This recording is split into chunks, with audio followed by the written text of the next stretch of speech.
Yes reka nangire musuhuza cyane ari nako mwikaze none nshuti mukunze wa kadasoka ku makuru n'inkuru zihariye tudama kukugezaho ko bwije no kubukeye hano ku muyoboro w'amakuru agezweho n'inkuru ziziwe cy'URwanda News. Uyu munsi rero munyemerere duterere amaso kuri iki kibazo kuko u Rwanda nyuma yuko rufunze inzoga yabizikorerwa mu Rwanda n'izikorerwa imahanga mu bihugu by'abaturanyi byakuruye impaka zikomeye cyane n'ineguza y'ibihano ku gihugu cy'u Rwanda bitewe n'uyu mwanzuro n'ubundi u Rwanda rwafashe nta neguza ibayeho. Zimwe rero mu nzoga u Rwanda rwafunze zaturukaga hanze y'u Rwanda mu bihugu birimo Tanzania, Uganda na Kenya ndetse n'ibindi bihugu bitandukanye. So rero ibingibi byabyuye impaka kuko ibi bihugu byo ntabwo byemera ko izi nzoga zitujuje ubuziranenge. Niyo mpamvu rero igihugu nka Uganda nacyo cyatangiye urugendo rwo kwamagana uyu mwanzuro u Rwanda rwafashe binyuze n'ubundi mu masezerano Uganda yari isanzwe ifitanye n'u Rwanda y'ubuhahirane hagati y'ibihugu byombi. Rero Uganda yo ntabwo yigeze yakira neza iki cyemezo u Rwanda rwafashe cyo gufunga inzoga zituruka muri Uganda nta neguza ibayeho. Za nzoga rero zose muze za kiwingu, za Redi waragi, za waragi, Uganda waragi n'izindi nyinshi zaturukaga n'ubundi muri ibi bihugu. Kuri ubu ngubu ibingibi nibyo bigiye gutuma u Rwanda rushyirwaho igitutu gikomeye cyane ndetse rujya mu byago byo kuba rwafatirwa ibihano. Rero ibi bihugu impamvu biri gushyira igitutu ku Rwanda ndetse no kwamagana iki cyemezo u Rwanda rwafashe nuko n'ubundi u Rwanda rwarenze ku masezerano yaba ayo rwari rusanzwe rufitanye n'ibyo bihugu mu bigendanye n'ubucuruzi ndetse n'amasezerano ya EAC u Rwanda rwashyizeho umukono. EAC rero ibihugu byose bya EAC bifitanye amasezerano amwe agendanye n'ubuhahirane ndetse no gushyigikira rwose ibituruka muri ibyo bihugu biza gucuruzwa aho ngaho. Rero inzoga ni kimwe mu bintu rwose byatangaga umusaruro mu bigendanye n'ubu bucuruzi. Rero ndagira ngo aya makuru tuyinjiremo nkugaragarize ibihano u Rwanda rugiye gufatirwa n'ibi bihugu ndetse n'umuryango wa EAC. Byose rwose turabigusobanurira mu buryo bwumvikana neza gatanu kuri kagenzi kako. Wicyo usabwa nta kindi niba ukigera ngaro bwa mbere no kureba handitse subscribe. Gusa ariko iyi nkuru kugira ngo ize kukorohera cyane kuyumva ndetse usobanukirwe inkomoko y'ibi byose, turabanza duhere kuri iyi ngingo igendanye n'uburyo ki u Rwanda rwabanje kurenga ku masezerano rwari rufitanye na Uganda rugakumira inzoga zikorerwa muri Uganda. Ibingibi rero bikaba n'ubundi byatangiye gutuma Uganda nayo izamura ibirego byayo ivuga ko u Rwanda rwarenze ku masezerano rwari rufitanye na Uganda, ko rero izo nzoga nizitagarurwa ku isoko ibiri buze kuba n'ubundi biri bugire nabyo ingaruka n'ubundi ku Rwanda. Reka hanga hariho duhera n'ubundi kuko Uganda nicyo gihugu kuri ubu ngubu cyatangiye kugaragaza uburyo kitishimiye kugufunga izi nzoga ndetse Uganda niyo yabaye mu by'ukuri yabaye iya mbere mu kuzana ibikangisho mu bigendanye no gufatira u Rwanda ibihano. Gusa ariko na Kenya nayo yamaganye cyane uyu mwanzuro. Tanzania nayo yasuzumye izo nzoga u Rwanda rwavuze ko zitujuje ubuziranenge, rwose isanga izo nzoga ngo zujuje ubuziranenge. Ubundi ikigo cy'igihugu cya Uganda gishinzwe ubuziranenge kizwi nka UNBS kivuga ko cyamenye binyuze ku mbuga nkoranyambaga icyemezo cyafashwe n'u Rwanda cyo guhagarika bimwe mu binyobwa bikorerwa muri Uganda kubera ko bivugwa ko bitujuje ubuziranenge. Guverinoma y'u Rwanda rero imaze iminsi ikora igikorwa n'ubundi cyo kurwanya no gukumira inzoga bivugwa ko zitujuje ibisabwa n'ubuziranenge. Muri icyo gikorwa rero inganda zisaga 100 zimaze gufungwa mu gihe abantu benshi bamaze gutabwa muri yombi. Mu binyobwa rero byabujijwe kwinjira mu Rwanda harimo ibikorerwa mu nganda zo muri Tanzania, Kenya, Burundi na Uganda. Itangazo rero ryashyizwe ahagaragara n'ikigo cya Uganda gishinzwe ubuziranenge UNBS rivuga ko hari raporo ivugwa ko yatanzwe n'ikigo cy'u Rwanda gishinzwe ibiribwa n'imiti FDA irimo urutonde rw'ibinyobwa 10 bikorerwa muri Uganda bivugwa ko bitakyemerewe kwinjira mu Rwanda. Muri iryo tangazo rero UNBS ishimangira ko ibyo binyobwa 10 byose bifite impapuro zibyemeza ko byujuje ibisabwa by'ubuziranenge. Iryo tangazo rigira riti ibyo binyobwa byose bivugwa ko bitemerewe kwinjira mu Rwanda byemejwe na UNBS hakurikijwe ibipimo ngenderwaho by'ubuziranenge bihuriweho n'ibihugu bigize Umuryango wa Afurika y'Iburasirazuba. Kubwa UNBS rero kubuza ibyo binyobwa kwinjira mu Rwanda byarenze ku masezerano rusange hagati y'ibihugu bigize EAC yo kwemeranya no kubahiriza ubuziranenge bw'ibicuruzwa nk'uko biteganywa n'amategeko agenga ubuziranenge muri uwo muryango. Nk'uko riri tangazo rya UNBS ribivuga, ayo mategeko ateganya ko iyo hagaragaye ikibazo kijyanye n'ubuziranenge bw'ibicuruzwa kuva mu gihugu kimwe cya EAC, ikigo gishinzwe ubuziranenge mu gihugu icyo gicuruzwa cyaturutsemo kigomba n'ubundi kubimenyeshwa. Gusa ariko u Rwanda ngo ntacyo rwigeze rukora mu bigendanye no kumenyesha ibyo bihugu rwafungiye ibicuruzwa byabyo, rwo n'ubundi rwafashe umwanzuro mu buryo butunguranye nta neguza ibayeho. Ariko ni nako bimeze n'ubundi ku bacuruzi bo mu Rwanda, nabo nibigeze bahabwa ineguza ibamenyesha ko hagiye kubaho umukwabo wo gufunga izo nganda, babe bakwihutira n'ubundi ukurwanya igihombo bahuye nacyo. Aya masezerano rero itangazo rya UNBS ryerekana ni itegeko ry'Umuryango wa Afurika y'Iburasirazuba rigenga ubuziranenge, ubwishingizi bw'ubuziranenge, ibipimo n'ibizamini rizwi nka EAC Standardization Quality Assurance Metrology and Testing Act ryo mu mwaka wa 2006. Iri tegeko rero rijyana n'amahame ari mu masezerano ashyiraho isoko rusange rya EAC Common Market Protocol agamije koroshya ubucuruzi hagati y'ibihugu bigize uyu muryango, cyane cyane binyuze mu kumvikana ku bipimo n'ubuziranenge bw'ibicuruzwa. So rero kwizera ibyemezo by'ibindi bihugu ni kimwe mu bintu mu by'ukuri kiri guteza impaka. Ibihugu bigize EAC bifite uburyo bwo kwemeranya no kwiringira ibyemezo by'ubuziranenge bitangwa n'ibigo byabyo bishinzwe ubuziranenge. Ibi rero bivuze ko mu gihe ikigo cy'ubuziranenge cy'igihugu kimwe, urugero nka UNBS muri Uganda cyangwa RSB mu Rwanda, cyagenzuye igicuruzwa kikagiha icyemezo cy'ubuziranenge, icyo cyemezo gishobora kwemerwa no mu bindi bihugu bigize EAC hashingiwe ku masezerano n'uburyo bwo kwemerana byashyizweho. Muri make aya masezerano uko ateye nuko ikigo kimwe cyo mu gihugu cya EAC niba cyemeje ko igicuruzwa runaka cyujuje ubuziranenge, muri make wenda gifite impaka yo muri Uganda ariko ntabwo ariko bayita, wenda bigaragara yuko n'ubundi UNBS yo muri Uganda yemeje ko icyo gicuruzwa gifite ubuziranenge, igihugu kimwe cyo muri EAC nk'u Rwanda kidafite uburenganzira ndetse kidafite n'ububasha bwo kurwanya icyo gicuruzwa cyemejwe n'icyo kigo cyo muri Uganda ko gifite ubuziranenge. Ibyo ngibyo rero iyo igihugu kibikoze kikamagana igicuruzwa cyemejwe n'ikigo cyemewe nka UNBS, uba urenze ku masezerano. Intego rero ni ukwirinda ko igicuruzwa cyarangiza kugenzurwa no kwemezwa mu gihugu kimwe kikongera gukorerwa ikizamini mu bihugu byose n'ubundi bya EAC cyinjiyemo, keretse iyo hari impamvu n'ubundi zifatika zishingiye ku masezerano cyangwa ku buziranenge. So rero ikindi ni ukugabanya inzitizi mu bucuruzi. Iri hame n'ubundi rigamije nanone gukuraho cyangwa se kugabanya inzitizi za tekinike ku bucuruzi, technical barriers to trade, rizwi nka TBT, zishobora n'ubundi gutuma ibicuruzwa by'igihugu kimwe bitabona uburyo bworoshye bwo kugera ku isoko ry'ikindi gihugu.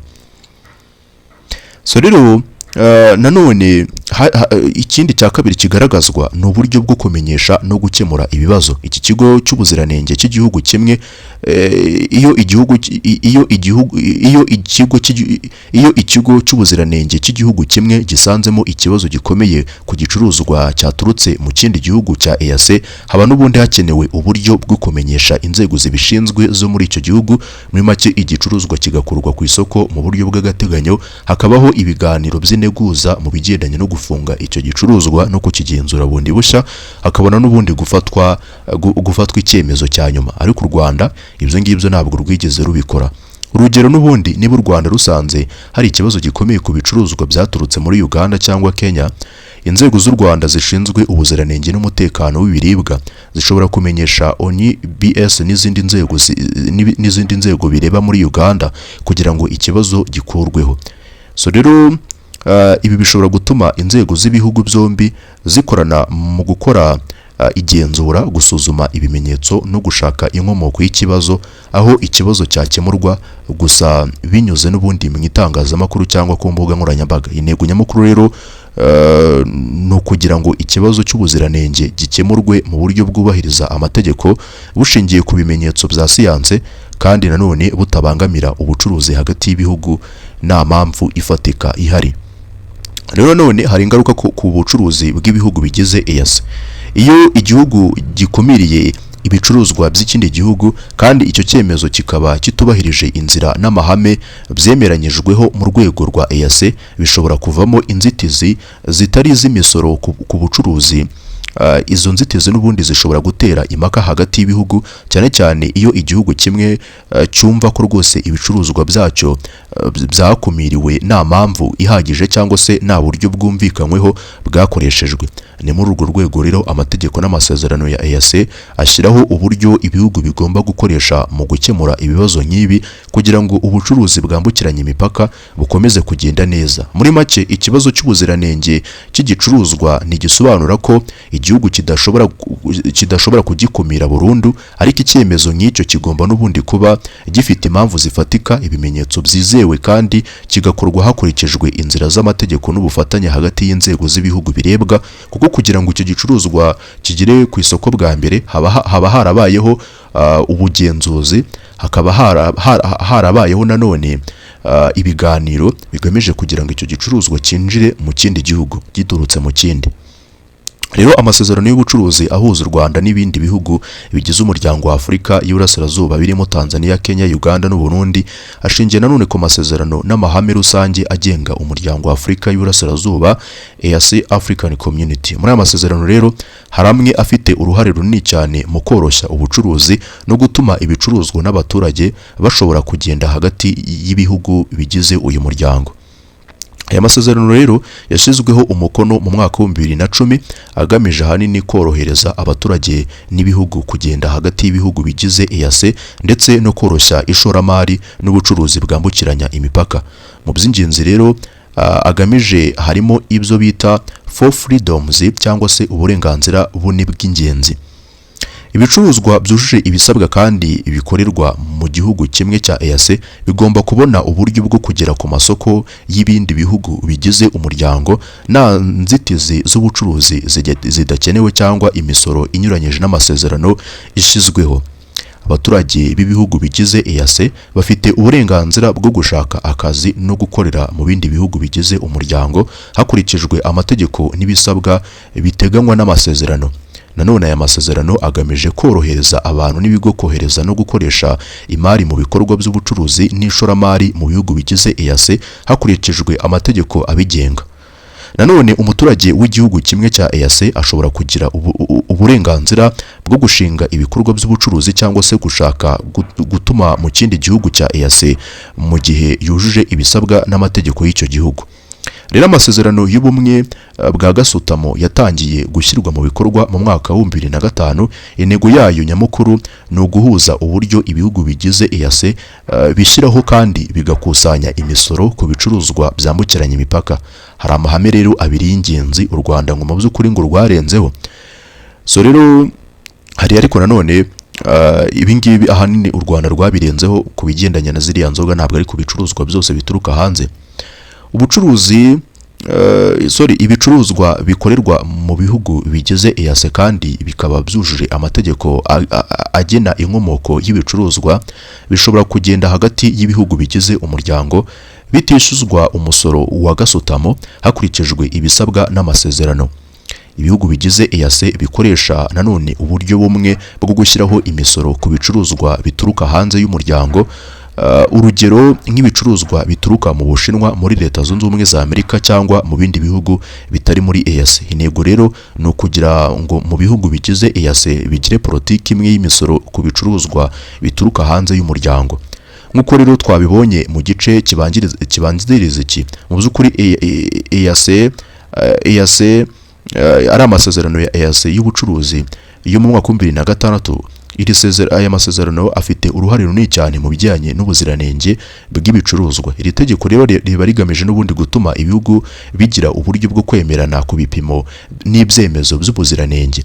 So rero nk'uko ubyumva, u Rwanda aya masezerano n'ubundi rwayarenzeho, niyo mpamvu rero kuri umugubu ruri mu byago byo gufatirwa ibihano.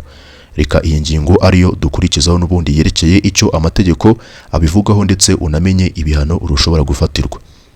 Muri aka karere n'ubundi amasezerano y'isoko rusange rya EAC Common Market Protocol n'amasezerano y'ubumwe bwa gasutamo EAC Customs Union Protocol agamije ahanini gukuraho cyangwa se kugabanya inzitizi z'ubucuruzi hagati y'ibihugu bigize uyu muryango. Iyo rero ibihugu cyangwa se igihugu gikumiriye cyangwa kigakuraho ibicuruzwa by'ikindi gihugu mu buryo bunyuranyije n'amasezerano n'amategeko ya EAC, bishobora kuvamo impaka z'ubucuruzi ndetse n'ibindi bikorwa byemewe n'amategeko n'inzego za EAC. Igihugu cyangwa abandi bafite inyungu mu kibazo bashobora gushaka gukoresha inzira ziteganywa n'amasezerano ya EAC, harimo no kugeza ikibazo mu rukiko rwa Afurika y'Iburasirazuba, EAC African Court of Justice, mu gihe baba bavuga ko hari ihame cyangwa itegeko rya EAC ryarenzweho, kandi murabyumva ryarenzweho. Iyo urukiko rero rusanze icyemezo cy'igihugu runaka cyarenze ku masezerano ya EAC, rushobora gutanga n'ubundi icyemezo gishingiye ku bubasha rufite n'ibiteganywa n'amategeko. Ni ngombwa rero ariko nanone kumenya ko EAC idahita itegeka buri gihe igihugu kwishyura indishyi cyangwa se gufungura imipaka. Icyemezo cy'urukiko gishingira hanini ku kibazo cyagejejwe imbere yarwo, ububasha rufite ndetse n'amategeko arebwa n'ubucuruzi. So rero ubusanzwe ikibazo cy'inzitizi zitari iz'imisoro ni gihita gisobanura ko igihugu gihanishwa amafaranga ku kanya, ahubwo EAC ifite uburyo bwo gutanga ikirego, kuganira, gukora ubuhuza no gukurikirana ikibazo kugira ngo inzitizi z'ubucuruzi zikurweho. Iyo rero igihugu gikomeje kutubahiriza inshingano zacyo, ikibazo gishobora kuzamurwa mu nzego zitandukanye za EAC bitewe n'uburemere bwacyo n'amategeko arebwa. Ikindi kibazo rero gishobora kuvuka nuko igihugu cyumva ko cyabangamiwe mu bucuruzi, kigafata izindi ngamba mu bicuruzwa biva mu gihugu cyagikumiriye. Muri make, wenda nka Kenya ishobora kuvuga iti u Rwanda rwahagaritse inzoga zacu, reka natwe duhagarike ibinyobwa bituruka ku butaka bw'u Rwanda mu rwego rwo kubahima. So rero ibyo ngibyo mu by'ukuri ni zimwe mu ngaruka u Rwanda rushobora guhura nazo. Amasezerano rero nanone ashyiraho EAC ateganya uburyo bw'ibikorwa bishobora gufatwa ku gihugu cyaba cyarenze ku nshingano zacyo mu buryo bukomeye kandi buhoraho. Ariko nanone guhagarikwa cyangwa se kwirukanwa muri EAC si igihano gihita gifatwa kubera ikibazo kimwe cy'ubucuruzi. Muri make, uru rubanza mu gihe rwabaho rwafata igihe kitari gitoya cyane, kandi ibyo ngibyo byaba n'ubundi bikomeje guteza ibihombo ku bacuruzi. Niba u Rwanda rero ruhagaritse cyangwa rukumiriye ibicuruzwa biturutse mu bindi bihugu bya EAC rushingiye ku mpamvu z'ubuziranenge, ariko ibyo bihugu bikabona ko icyo cyemezo kidafite ishingiro cyangwa ko kitubahirije amasezerano, nanone bishobora gushaka gukoresha inzira z'amategeko cyangwa se iz'ubucuruzi kugira ngo birengere inyungu zabyo. Ibi rero bishobora kugira ingaruka ku mubano w'ubucuruzi hagati y'ibihugu byombi cyangwa se y'ibihugu byose, mu gihe ikibazo gikomeye, bikagira n'ingaruka ku mubano wa diplomasi. Muri make, iki cyemezo u Rwanda rwafashe ntabwo cyagira ingaruka mu bigendanye no gushyirwaho igitutu mu muryango wa EAC kubera kurenga ku masezerano y'ubucuruzi, ahubwo rushobora no guhura n'ibibazo birimo kuba umubano u Rwanda rwari rusanzwe rufitanye na bimwe mu bihugu bibarizwa muri EAC uhinduka ukazamo agatotsi bitewe n'iki cyemezo rwafashe. Rero mu by'ukuri ibihano u Rwanda rushobora gufatirwa nk'uko wabyumvise birimo ugushyirirwaho ibihano byo gutanga ihazabu, mu by'ukuri byo gutanga amafaranga, ndetse no kujya mu nkiko rusabwa ko izo nzoga cyangwa se ibyo bicuruzwa byakongera gufungurwa. Mu gihe rero rwabyanga, hashobora kubaho ibihano rwose biremereye cyane rushobora gufatirwa, birimo birimo n'ubundi no kuba narwo ibicuruzwa byaturukaga mu Rwanda bihagarikwa ku isoko n'ubundi rya EAC. Ibyo ngibyo byose byaba biri mu rwego n'ubundi rwo gufatirwa ibihano. So rero uko nguko niko byifashe, gusa ariko icyo wamenya kandi nashidikanywaho nuko rwose ibihugu bigize umuryango wa EAC byarakajwe n'uyu mwanzuro u Rwanda rwafashe. Rero ibihugu bikaba bikomeje kugaragaza ko u Rwanda rwarenze ku masezerano ya EAC y'ubucuruzi ndetse nayo rwari rufitanye n'ibyo bihugu, ko rero rwose ibyo ngibyo ngo bidakwiye kwihanganirwa.